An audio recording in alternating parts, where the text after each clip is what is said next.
समय पहले की बात है। एक समृद्ध राज्य में हरिपाल नाम का एक साधारण लेकिन अत्यंत चतुर किसान रहता था, जो अपनी छोटी सी खेती पर मेहनत करके ईमानदारी से जीवन बिताता था। वह दिखने में सामान्य था, पहनावे में सादा और बोलचाल में विनम्र, लेकिन उसके पास जीवन को समझने की गहरी बुद्धि थी। इसलिए गांव के लोग अपने झगड़े, फैसले और समस्याएं उसी से पूछते थे। उसी राज्य के राजा वीरसेन न्यायप्रिय और विद्वान थे, पर उनके मन में एक चिंता थी कि आजकल लोग केवल किताबों का ज्ञान दिखाते हैं, जबकि सच्ची बुद्धि बहुत कम लोगों में होती है। इसलिए उन्होंने यह निश्चय किया कि वह पूरे राज्य में सबसे चतुर व्यक्ति को खोजेंगे। राजा ने घोषणा करवाई कि जो व्यक्ति उनकी परीक्षा में सफल होगा, उसे सम्मान और पुरस्कार मिलेगा। बड़े बड़े विद्वान, व्यापारी और चालाक लोग राजधानी पहुंचे, पर हरिपाल शुरू में नहीं गया, क्योंकि उसे न इनाम का लालच था और न दरबार की चाह।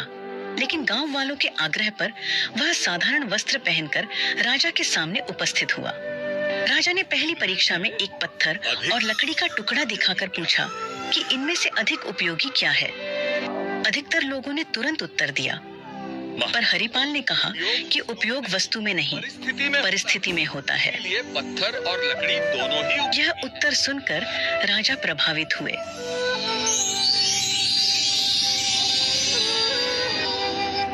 दूसरी परीक्षा में राजा ने पानी का घड़ा और सोने की थैली रखकर पूछा कि प्यासा मुसाफिर क्या चुनेगा। जहां लोग धन की ओर झुके, वहीं हरिपाल ने कहा, महाराज, जीवन रहेगा तभी धन काम आएगा। और राजा और प्रसन्न हो गए। अब तीसरी और सबसे कठिन परीक्षा आई।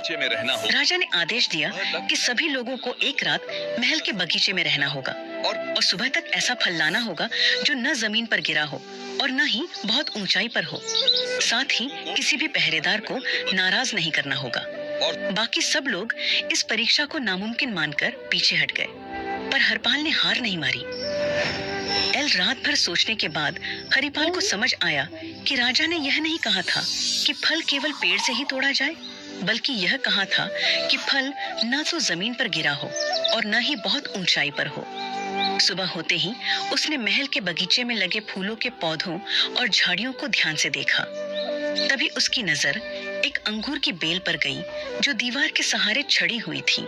उस पर फल यानी अंगूर जमीन से ऊपर था, लेकिन किसी ऊंचे पेड़ पर नहीं। हरिपाल ने पहरेदारों से विनम्रता से पूछा कि क्या वह उस बेल के पास जा सकता है, क्योंकि वह राजा की आज्ञा का पालन कर रहा है। उसकी शांति, नम्रता और सच्चाई देखकर पहरेदारों ने उसे रोकने के बजाय रास्ता दे दिया। हरिपाल ने बिना किसी नियम को तोड़े बेल से फल तोड़ा और दरबार में ले आया। जब राजा ने उससे पूछा कि उसने यह कैसे किया, तो हरिपाल ने हाथ जोड़कर कहा कि सच्ची बुद्धि कठिन रास्ता चुनने में नहीं, बल्कि नियमों को समझकर सही और सरल मार्ग ढूंढने में होती है। यह सुनकर राजा वीरसेन अत्यंत प्रसन्न हुए और उन्होंने घोषणा की कि हरिपाल ही सच्चा चतुर है, क्योंकि उसने ज्ञान, धैर्य और व्यवहार तीनों का संतुलन दिखाया है।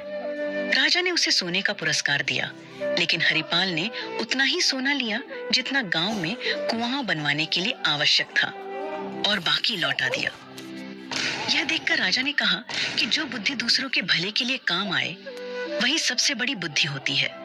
हरिपाल सम्मान के साथ अपने गांव लौट आया और पहले की तरह सादगी से जीवन जीने लगा। लेकिन उसकी कहानी पूरे राज्य में फैल गई और लोगों ने समझ लिया कि सच्ची चतुराई दिखावे में नहीं, बल्कि सही सोच और सही आचरण में होती है।